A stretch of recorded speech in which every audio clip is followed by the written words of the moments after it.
नमस्कार। आज हम देखेंगे तुलसीदास द्वारा लिखित रामचरितमानस में से केवट प्रसंग। यह आपके पेपर में लगा हुआ है। 4 पद आपके सिलेबस में दिए गए हैं, तो उसके अनुसार हम देखते हैं। आज ये पद की जो शुरुआत की गई है यहाँ पर है प्राणनाथ प्रिय देवर साथा, यहाँ से। लेकिन इससे पहले एक दोहा आता है।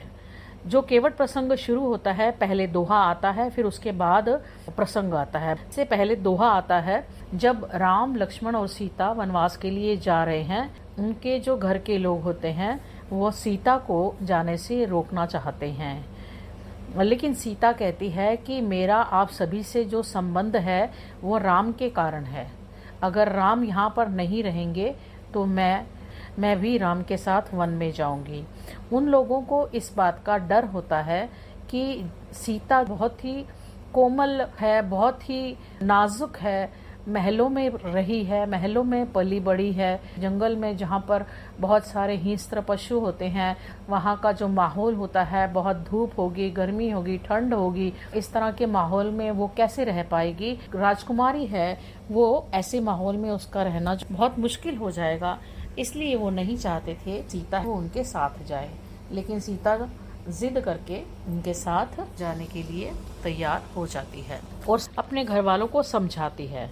अब यहाँ पर जो दोहा आता है वो है सासु ससुर सन मोरी हुती विनय करबी परिपाए मोर सोच जन करियो कछु मैं बन सुखी सुभाए। अपने सास ससुर से कहती है कि मैं आपके आगे विनती करती हूँ, मेरे बारे में आप ज्यादा मत सोचिए, मेरी चिंता नहीं करें, मैं वन में भी उसी तरह से सुखी रहूंगी जैसे मैं अपने घर में, अपने महल में रहती थी। इसीलिए आप किसी भी तरह की मेरी चिंता ना करें। फिर आगे वो कहती हैं प्राणनाथ प्रिय देवर साथा, मेरे साथ मेरे प्राणनाथ हैं यानी राम हैं, फिर मेरे साथ जो है मेरे प्रिय देवर हैं, वो मेरे साथ जा रहे हैं। और दोनों क्या है, वीर हैं, दोनों जो हैं वीर हैं और उनके हाथों में धनुष्य और बाण है। धुरी न धरे धनुष्य धरे, है ना, धनु भाथा, उनका जो भाथा है, भाथा जिसके अंदर बाण रखते हैं, बाण रखने वाला जो होता है उसे भाथा कहते हैं। तो उनके हाथ में भाथा है जिसमें बहुत सारे बाण हैं, वो मेरी अच्छी तरह से रक्षा करेंगे। नहीं मग श्रम भ्रम मन मोरे, नहीं होगा, मुझे क्या नहीं होगा, मग मतलब रास्ता, श्रम का मतलब है थकावट। नहीं मग श्रम भ्रम मन मोरे, मुझे किसी भी तरह का श्रम नहीं होगा, मैं थकूंगी नहीं, मैं इनके साथ बहुत अच्छे से चली जाऊंगी, आप मेरी चिंता ना करें।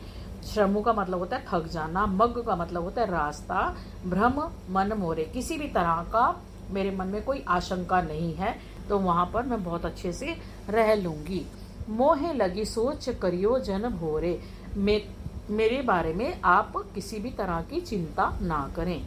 सुन सुमंत्र सिय शीतल बानी, सुमंत्र ये जो मंत्री थे, जो राजा दशरथ के मंत्री थे, वो राजा दशरथ के मित्र भी थे। जब उन्होंने सीता की शीतल बाणी सुनी, सुन सुमंत्र सिय शीतल बाणी, शीतल यानी दिल को ठंडक देने वाली बाणी जब सुनी, भयो विकल जनो फनी मन हानि, भय यानी हो गए, क्या हुए, विकल यानी व्याकुल हो गए, जनु यानी जैसे, यहाँ पर उत्प्रेक्षा अलंकार है। फनी का मतलब होता है सांप, मणि, सांप की जो मणि होती है, जब सांप की मणि खो जाती, वे इस प्रकार विकल हो गए जिस प्रकार सांप अपनी मणि के खो जाने के बाद व्याकुल हो जाता है, उसे ढूंढना शुरू कर देता है कि मेरी मणि कहाँ गई। उसी तरह से सुमंत्र यानी ये जो मंत्री थे, इन्हें छोड़ने के लिए आए थे, वो व्याकुल हो रहे थे। भयो यानी हुए, विकल यानी व्याकुल, जनु यानी जैसे क्या, जैसे फनी यानी सांप व्याकुल हो जाता है, कब, जब उसकी मणि खो जाती है। नयन सूझ नहीं सुनय न काना, उनको जैसे कुछ दिखाई नहीं पड़ रहा था, नयन सूझ नहीं, कुछ दिखाई नहीं दे रहा था, वे एकदम स्तब्ध खड़े थे, उन्हें कुछ भी दिखाई नहीं दे रहा था, कुछ सुनाई नहीं दे रहा था। कह ना सकई कछु अति अकुलाना, इतने ज्यादा व्याकुल हो गए थे, इतना ज्यादा उन्हें रोना आ रहा था, उनका मन इतना भरा हुआ था कि वो आगे कुछ कह ही नहीं पा रहे थे, उनके मुंह से शब्द ही नहीं निकल पा रहे थे, इतने ज्यादा व्याकुल हो गए थे। राम प्रबोध किन्हें बहु भाते, तदपि होत नहीं शीतल छाते। उन्होंने राम को वापस लौटने के लिए बहुत प्रयत्न किया, फिर भी राम उनके साथ वापस जाने के लिए तैयार नहीं हुए। तदपि होत नहीं शीतल छाती, फिर भी जो उनके दिल को जो ठंडक मिलनी चाहिए थी वो नहीं मिल पा रही थी। राम उन्हें अलग अलग तरीके से समझाने की कोशिश कर रहे थे, तो इनके पास जवाब नहीं था। जतन अनेक साथ हित कीन्हे, उचित उत्तर रघुनंदन दिने।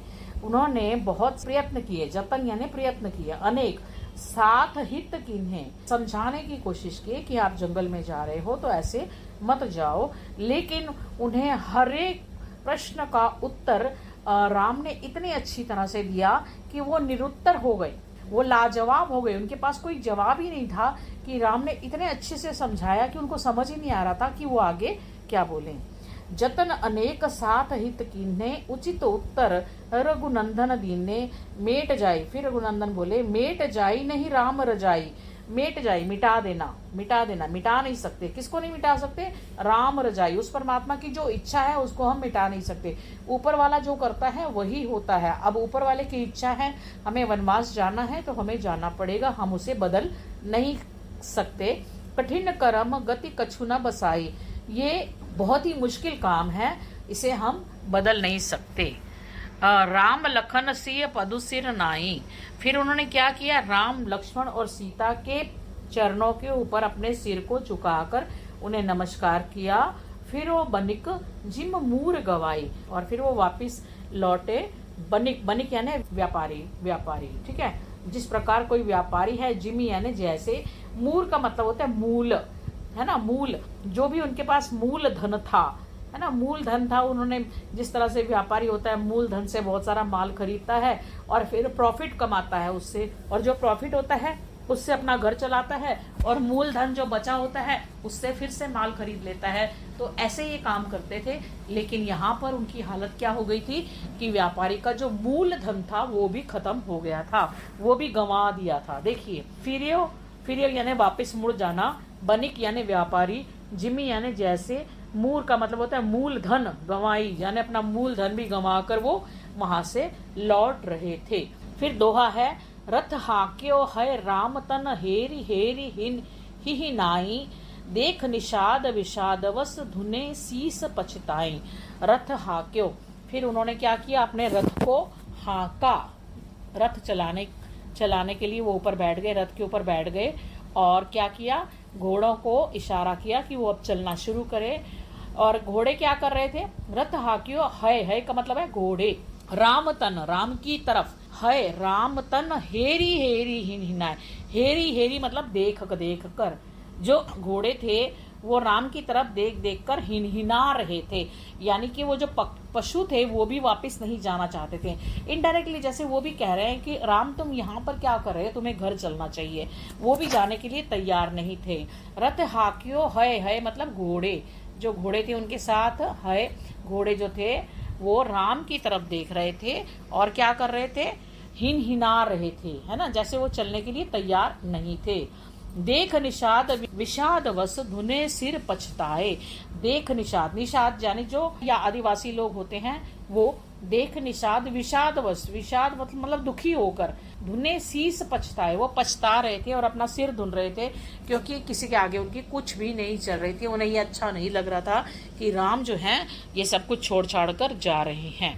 जासु वियोग विकल पशु ऐसे, जासु मतलब जिसके, वियोग के कारण, विकल व्याकुल, पशु ऐसे, जिसके यानी राम लक्ष्मण सीता के वियोग में पशुओं की ये दशा हो रही है। प्रजा मातु पित जी ही कैसे, और ऐसी हालत में प्रजा, जो प्रजा है उनके माता पिता है, वो राम लक्ष्मण और सीता के बिना कैसे जिएंगे। जब पशुओं की ये हालत है तो उनके माता पिता और प्रजा की हालत कैसी होगी, वो कैसे जी पाएंगे। बरबस राम सुमंत्र पठाए, बरबस यानी जबरदस्ती, राम ने जबरदस्ती, बरबस राम ने सुमंत्र पठाए, सुमंत्र को वापस भेजा कि अब आप जाइए, और उनको भेजने के बाद सुरसरी तीर आप तब आए। सुरसरी यानी सुरसरी यानी सुर यानी देवता, सरी यानी नदी, देवताओं की नदी यानी गंगा। तो गंगा नदी के तीर, तीर यानी किनारे पर, गंगा नदी के किनारे पर ये तीनों आए। अब उन्होंने क्या किया, अब किनारे पे आए हैं लेकिन उन्हें तो नदी के दूसरे पार जाना था, तो उन्होंने क्या किया, केवट को बुलाया। केवट जो नाव चलाने वाला होता है उसे केवट कहते हैं। तो उसको कहते हैं नाव लेकर आओ, हमें पार जाना है। ठीक है, मांगी नाव न केवट आना, उन्होंने केवट से नाव मांगी, जल्दी से तुम आओ। तो केवट नहीं आ रहा, केवट उनकी बात को अनसुना कर रहा है, वो आ ही नहीं रहा। मांगी नाव न केवट आना, केवट नहीं आया। क्या बोला, कहे तुम्हारा मर्म हम जाना, तुम्हारी जो अंदर की बात है ना, तुम्हारे अंदर जो जादू है ना, मर्म जो है तुम्हारे अंदर जो छुपा हुआ रहस्य है ना, उसको मैं जान चुका हूँ। कही, केवट ने कहा, तुम्हार यानी तुम्हारा यानी राम का, मर्म मैं जाने, मैं तुम्हारा मर्म जान गया हूँ, तुम्हारा क्या रहस्य है मैं जान गया हूँ। अब क्या रहस्य जान गया हूँ, चरण कमल रज कहूँ सब कही, चरण कमल रज कहूँ सब कही। तुम्हारे जो चरण कमल हैं, चरण यानी पैर, कमल चरण कमल, कमल की उपमा दी गई है, उपमा अलंकार है ना। रज, रज का मतलब है पैरों में जो लगी हुई धूल है। कहूँ सब कही, तो तुम्हारे जो पैरों की जो रज है उसके बारे में सभी बातें कर रहे हैं, सभी जानते हैं कि तुम्हारे इस पैरों की रज में, जो पैरों में कण लगे हुए हैं मिट्टी के, इसमें क्या शक्ति है इसके बारे में सभी जानते हैं। क्या शक्ति है, मानुष कर्ण मूर कछुअई ही, मानुष, मानुष यानी इंसान, करनी, मूर कछुअई, तो तुम्हारे चरणों की जो धूल है उसमें कुछ ऐसी ताकत है, पत्थर की शिला होती है उसको स्त्री में बदल देती है, मानुष बना देती है, स्त्री बना देती है, और ऐसी उसके अंदर कुछ जादू है ना। ये मैं जानता हूँ कि तुम्हारे जो चरण कमल की जो रज है उसमें ऐसा जादू है कि वो कहता है कि तुम्हारे चरण कमल की जो रज है उसमें जादू है ना, और कि वो एक पत्थर को भी इंसान बना देता है। छुअत शिला भई नार सुहाई, पाहन ते काट कठिनाई। छुअत शिला, तुमने शिला को यानी पत्थर को छुआ था तो वो नारी बन गई थी, सुंदर नारी बन गई थी। कौन थी वो, अहिल्या। अहिल्या की कथा आपने सुनी होगी, गौतम ऋषि ने जब अहिल्या को श्राप दिया था तो वो पत्थर की शिला में बदल गई थी, और फिर राम के चरणों का जब स्पर्श हुआ तब वो फिर से स्त्री रूप में बदल गई और फिर अपने पति के साथ चली गई। तो कहते हैं पाहन ते, अब देखिए पाहन यानी पत्थर है ना, पत्थर शिला जो भी है ना, पाहन तेना काठ कठिनाई, पाहन यानी पत्थर, तो मेरी जो काठ, काठ यानी लकड़ी, मेरी जो लकड़ी की नाव है वो पत्थर से तो बहुत ही सॉफ्ट होती है, पक्की नहीं होती है ना, लकड़ी जो होती है कच्ची होती है, और जो पत्थर होता है वो पक्का होता है। तो मेरी नाव है वो लकड़ी की बनी हुई है, तो पत्थर की तरह पक्की नहीं है, कच्ची है, तो 1 मिनट में स्त्री बन जाएगी। तरनियो मुनि घरनी हो जाई, बाट परी मोई नाव उड़ाई। ऐसे ना हो रास्ते में चलते चलते ही ये जो मेरी नाव है वो तरनीय, तरनीय यानी नाव, ठीक है, मुनि घर नहीं हो जाएगी और मुनि के घर चली जाएगी। एक स्त्री बनके ये भी किसी मुनि के साथ चली गई और रास्ते में चलते चलते ही तुम मेरी नाव को भी उड़ा दोगे। तुम्हारे जो चरण की रज है, जो मिट्टी धूल लगी हुई है तुम्हारे पैरों में, वो जब नाव में लगेगी तो वो भी स्त्री बन जाएगी, और वो जब स्त्री बन जाएगी तो वो भी किसी मुनि के साथ चली जाएगी, तो मेरे पास तो कुछ भी नहीं रहेगा, रास्ते में ही तुम मेरी नाव को उड़ा दोगे। यही प्रतिपालो सब परिवार, ये नाव ही मेरी घर परिवार को पालने का एक साधन है। नहीं जानू कछु और कबारू, मुझे और कोई कबार, कबार मतलब काम, और कोई काम नहीं आता, बस एक नाव चलाता हूँ, उसी से ही मेरा परिवार पलता है। और अगर तुम्हारे स्पर्श से ये नाव स्त्री बन गई तो मेरा सब कुछ खत्म हो जाएगा।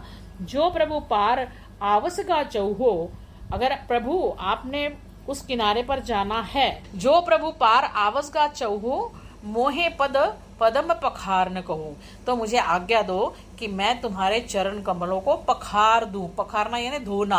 मैं चाहता हूं कि पहले मैं तुम्हारे पैरों को धो लूं, ताकि जो भी रज या धूल उसमें लगी हुई है वो निकल जाए। छंद, पद कमल धोए चढ़ाए नाव ना नाथ उतराई चाहूं। मुझे सिर्फ आप क्या करो, अपने चरण कमल धोने की आज्ञा दे दो, मैं आपको फ्री में दूसरे किनारे पे छोड़ दूंगा, कोई उतराई नहीं लूंगा आपसे, कोई पैसे नहीं लूंगा। देखिए, पद कमल धोई चढ़ाई नाव ना नाथ उतराई चाहूं, मुझे उतराई नहीं चाहिए। मोहि राम रौर आन दशरथ शपथ, दशरथ शपथ सब साची को। देखिए, मैं दशरथ राजा की शपथ खाकर कह रहा हूं कि मैं आपको बिना चरण कमल धोए इसके अंदर बैठने नहीं दूंगा। मोहे राम रो राम, राम रो राम राजा, राजा राम। आन यानी शपथ, किसकी शपथ खाते हैं? राजा राम की शपथ है, दशरथ की शपथ है, सब सच्ची। अभी जब मैंने जो कुछ कहा है वो सब सच कहा है। बरु तीर मारो लखन पै जब लगी, ना पाए पखारू तब लगी, ना तुलसीनाथ नाथ कृपाल पार उतारहूं। बरु चाहे, बरु का मतलब चाहे, तीर मारो, अगर लखन को गुस्सा आ जाए, आपको पता है लक्ष्मण जो थे बहुत गुस्से वाले थे, अगर मुझे लक्ष्मण तीर भी मार दे तब भी, जब तक मैं इनके पैर नहीं पखारूंगा तब लगी, ना तुलसीदास नाथ कृपाल पार उतारूं, तब तक मैं तुलसीदास के नाथ यानी राम को, कृपालु राम को पार नहीं उतारूंगा। अब इनकी जो बातें थी ना, बहुत ही प्यार वाली बातें थी। तो राम तो समझ गए थे कि ये ऐसे क्यों बोल रहा है। तो राम कहते हैं, सोरठा है, छंद है सोरठा, दोहा उल्टा सोरठा, दोहा में जो छंद होते हैं वही उल्टे में सोरठे में होते हैं, ठीक है, मात्राएं उतनी ही होती हैं, सेम। तो सोरठा, सुन केवट के बैन, बैन यानी बातें, केवट की बातें सुनकर, प्रेम लपेटे अटपटे, प्रेम में लपेटे हुए अटपटे, अटपटे मतलब इस तरह का उन्होंने जो शर्त रखी थी। बिहसे, बिहसे यानी हंसना, करुणाएन, करुणा, करुणा के सागर, चितई, चितई मतलब देखते हैं, किसकी तरफ देखते हैं? जानकी यानी सीता, और लखन तन, तन मतलब की तरफ, लक्ष्मण और सीता की तरफ राम मुस्कुराते हुए देखते हैं कि देखो ये किस तरह से मेरे चरण कमल पखारने की शर्त रख रहा है, ठीक है। तो कृपा सिंधु बोले मुस्काए, कृपा सिंधु यानी राम मुस्कुरा कर बोले, सोई करूं जे ही तव नाव ना चाहिए, सोई मतलब वही तुम करो जो जिससे तुम्हारी नाव ना जाए, है ना। बेगी आन जल पाए पखारू, जल्दी से जाओ और मेरे पैर पखार दो, जल लेकर आओ जल्दी से और मेरे पांव पखार दो। हो तो विलंब उतार ही पारू, हमें विलंब हो रहा है, देर हो रही है, उस तरफ जाना है, तो जल्दी से पानी लेकर आओ। जासु नाम सुमरत एक बारा, उतरे नर भव सिंधु अपारा, जिसके नाम का सिमरन एक बार करने से जो नर है, नर यानी इंसान जो है, संसार रूपी सागर अपार, अपार ऐसा संसार रूपी सागर जो अपार है उसको भी पार कर जाते हैं। कब, कैसे? राम का एक बार भी अगर दिल से सिमरन किया जाए तो पूरा भवसागर पार किया जा सकता है। और आज क्या है? सोई कृपाल केवट ही निहोरा, वही राम जो है अब केवट को निहोरा कर रहे हैं, निहोरा यानी उनके आगे विनती कर रहे हैं, है ना, विनती कर रहे हैं। जे ही जुग की तिह पग ही ते थोरा, जिन्होंने, अब राम जो थे विष्णु के अवतार हैं, है ना।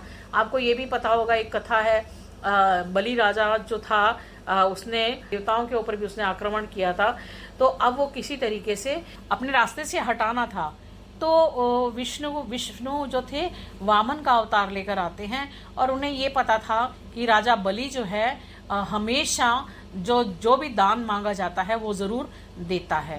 तो वामन अवतार में जब विष्णु भगवान गए तो उन्होंने 3 पग जमीन मांगी और 1 पग में ही उन्होंने धरती और आकाश को नाप लिया, 1 पैर से उन्होंने पाताल को नाप लिया और तीसरा पैर रखना था, तो कहते हैं कहाँ रखूं? तब राजा बलि ने अपना सिर उनके आगे रख दिया था कि मेरे सिर के ऊपर अपना पैर रख लो, और फिर उन्होंने उनके सिर के ऊपर पैर रखकर बलि राजा को पाताल में भेज दिया। इस तरह की कथा मिलती है। ऐसे जो विष्णु के अवतार राम थे, जिन्होंने 3 पग में ही पूरे ब्रह्मांड को नाप लिया था, इस समय गंगा नदी को पार करने के लिए केवट के आगे निहोरा कर रहे हैं, उसके आगे विनती कर रहे हैं, प्रार्थना कर रहे हैं, उसको कह रहे हैं कि मुझे पार करा दो। पद नख निरख देवसरी हर्षी, सुन प्रभु बचन मोहे मति करशी। पद यानी पैर, नख पैरों के नाखून, निरख यानी देख कर, देवसरी यानी देवताओं की, सरी यानी नदी यानी गंगा, हर्षी यानी प्रसन्न हो गई। सुनकर प्रभु वचन मोहे मति, प्रभु के वचन सुनकर वो उनका मति मतलब उनका ध्यान जो था राम की बातों की तरफ आकर्षित हो गया। केवट राम रजायस पावा, केवट राम रजायस पावा, पानी कठौता भर ले आए। तो उसी समय फिर राम की आज्ञा, रजा यानी आज्ञा, राम की आज्ञा मिलते ही, है ना, मिलते ही केवट क्या करके लाया? पानी का कठौता, लकड़ी का एक बहुत सारा, जैसे एक टब होता है छोटा सा, वो भर के लेकर आया। कठौता, कठौता इसलिए कहा गया क्योंकि काठ का यानी लकड़ी का बना हुआ है, ठीक है। पानी कठौता भर ले आया। अति आनंद उमंग अनुरागा, बहुत ही खुशी से, उमंग उनका जो खुशी थी वो बहुत प्रसन्न थे, अनुरागा और प्रेम से भरे हुए थे। चरण सरोज पखारन लगा, उनके जो चरण कमल है उसे पखारन लगा यानी धोने लगा। बरसी सुमन सूर सकल सिहाई, यही सम पुण्य पुंज को नाई। बरसी, जो ऊपर देवता बैठे हुए थे, है ना, देखिए, बरसी सुमन सूर सकल सिहाई, जो ऊपर आसमान में देवता, जो स्वर्ग लोक में सारे देवता थे, उन्होंने केवट के भाग्य की सराहना की और ऊपर से फूलों की वर्षा की। बरसी यानी बरसाई, क्या बरसाए? सुमन वर्षाए, सुमन यानी फूलों की, सुर यानी देवताओं ने, सकल यानी सभी, सिहाई यानी सराहना की। अब यहाँ पर एक अनुप्रास अलंकार है, सुमन सुर सकल सिहाई, स 4 बार आ गया, तो यहाँ पर अनुप्रास अलंकार है। यही सम पुण्य पुंज कोई नहीं, मतलब केवट ने जो इतना बड़ा पुण्य का काम किया है, इससे बड़ा पुण्य हो ही नहीं सकता। तो जितने भी देवता थे सभी उसके ऊपर फूलों की वर्षा करने लगे। दोहा, पद पखार जलपान कर, उन्होंने क्या किया? राम के चरणों को पखारा और फिर जलपान किया। आप सहित परिवार, खुद भी जलपान किया और जितने परिवार के लोग थे सबको वो जिस पानी में उन्होंने राम के चरण पखारे थे वो पानी, वो जल जो था अपने परिवार को भी पिला दिया, परिवार को भी दिया। पितृ पार कर प्रभु ही पुनः मुदित गयो ले पार। पितृ पार, उन्होंने तो अपने पितरों को भी पार करा दिया, मतलब जो उनके पूर्वज थे वो भी तर गए। करी प्रभु पुनः मुदित गयो ले पार, और फिर बहुत ही प्रसन्न होकर उन्होंने अपने पितरों को भी तार दिया, है ना, पुरानी जो पीढ़ियां थी सबको तार दिया। और फिर पुनः, पुनः यानी फिर, मुदित, मुदित यानी प्रसन्न होकर, गयो ले पार, फिर राम लक्ष्मण और सीता को पार लेकर गया, ठीक है। उतर ठाड भय सुरसरी रेता, सिय राम गुह लेख लखन समेता। फिर दूसरी तरफ जब उतरे, है ना, दूसरे किनारे पर, उतर ठाड भय सुरसरी रेता, ठाड यानी खड़े हो गए, सुरसरी यानी सुर यानी देवता, सर यानी नदी, देवताओं की नदी यानी गंगा, रेता, तो गंगा नदी के किनारे जो रेत थी उस पर वो खड़े हो गए, किनारे पर उतर गए।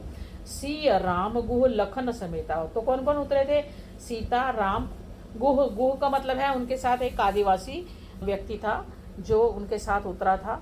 लखन समेता, लखन समेता मतलब सब एक साथ वहां पर 4 लोग उतरे। केवट उतर दंडवत कीना, केवट, ये जो गुह है ये जंगल में रहने वाली जाति होती है और जंगल का रास्ता वगैरह दिखाने के लिए वो उनके साथ था। केवट उतर दंडवत कीना, उन्होंने दंडवत अपना झुक कर राम और सभी को प्रणाम किया। प्रभु यही नहीं बस कछु दीना, प्रभु यही नहीं कछु दीना, उनके पास कुछ भी नहीं है। जब वो उतरा तो राम अब कुछ देना चाहते थे कि अब हम उतरे हैं तो इसको क्या दें, पैसे उनके पास थे नहीं। प्रिय हिय की सीय जानन हारी, पति के हृदय की बात को सीता समझ जाती है कि वो क्या सोच रहे हैं। मणि मुदरी मन मुदित उतारी, मणि मुदरी, मणि मणि मणि वाली मुंदरी, मुंदरी मतलब अंगूठी, मन मुदित उतारी, मन मुदित यानी प्रसन्नता से उतार दी। यहाँ पर फिर से अनुप्रास अलंकार आया है, मन मुदरी मन मुदित उतारी, है ना, उतार कर राम के हाथ में रख दी। कहो कृपाल ले ही उतराई, वो कहते हैं ये वाली उतराई ले लो। केवट चरण गहे अकुलाई, और केवट ने राम के चरण गहे, गहे मतलब पकड़ लिए, अकुलाई यानी बहुत ज्यादा व्याकुल होकर राम के चरण पकड़ लिए केवट ने। केवट होता है, यहाँ पर स्पेलिंग मिस्टेक है। नाथ आज मैं काहू न पावा, हे नाथ आज मैंने तो इतना कुछ पा लिया कि मुझे और किसी चीज की जरूरत ही नहीं है। नाथ आज मैं काहू न पाया, मिटे दोष दुख दरिद दावा, मेरे जो जितने भी पाप थे, दोष थे मेरे अंदर के, जो दुख था, जो दारिद्र्य था, सब कुछ खत्म हो गया। दावा का मतलब अग्नि, यहाँ पर दुख रूपी अग्नि जो थी, या मेरे जीवन के जितने भी दुख थे जिसकी वजह से मैं परेशानी था, वो परेशान था, तो सब कुछ खत्म हो गया। बहुत काल में किन्नी मजदूरी, बहुत समय से मैं मजदूरी कर रहा था। आज दिन विद बन भली भूरी, आज परमात्मा ने, विधि मतलब भाग्य ने, विधि है ना, विधि ने, भाग्य ने, बनी भली, आज मुझे इतनी अच्छी जो उतराई मिली है। क्या उतराई मिली है? कि मुझे अपने राम के चरण कमल पखारने का मौका मिला। बहुत काल मैं किनी मजूरी, आज दिन विधि बनी भली बुरी। मतलब जितनी भी मेरी पिछली सारी दुख के दिन थे, एक साथ ही मुझे सब कुछ मिल गया है। अब कछु नाथ ना चाहिए मोरे, अब मुझे कुछ भी नहीं चाहिए। दीन दयाल अनुग्रह तोरे, मुझे सिर्फ आपका अनुग्रह चाहिए, आपका आशीर्वाद चाहिए। फिरती बार मोहि जे देवा, जब वापस आओगे आप मुझे जो भी दोगे। फिरती बार मोहि जो देवा, सो प्रसाद मैं सिर धरी लेवा, तो मैं वो अपने सिर माथे पर ले लूंगा। मतलब बहुत ही सम्मान के साथ ग्रहण कर लूंगा। आप मुझे जो भी दोगे तो मैं पूरे सम्मान के साथ वो आपसे ले लूंगा। तो इस प्रकार केवट राम को गंगा नदी के किनारे छोड़ने के लिए क्या उपाय करते हैं और अपना पूरा कुल तार लेते हैं। ये पद जो है आपकी किताब में नहीं है, आप चाहेंगे तो इसका स्क्रीनशॉट ले सकते हैं। पेपर में ये पूरा का पूरा पद आ सकता है, जिसमें इसके बारे में इसका पूरा अर्थ पूछा जा सकता है। संदर्भ से स्पष्ट कीजिए ये कहा जा सकता है, तो आपको पूरा संदर्भ लिखना होगा। फिर उसका स्पष्टीकरण में आपको पूरा अर्थ लिखना होगा। फिर आप विशेषताएं लिखेंगे। आखिर में विशेषताओं में आप लिखेंगे कि इसकी भाषा कौन सी है, इसमें कौन कौन से अलंकार आए हैं, कौन कौन सी विशेष बातें आपको दिखाई दी हैं, और केवट कितनी चालाकी से उसने राम के चरण पखार लिए। तो इसके बारे में भी आप लिख सकते हैं। मिलते हैं एक नई वीडियो में नए विषय के साथ, तब तक के लिए नमस्कार।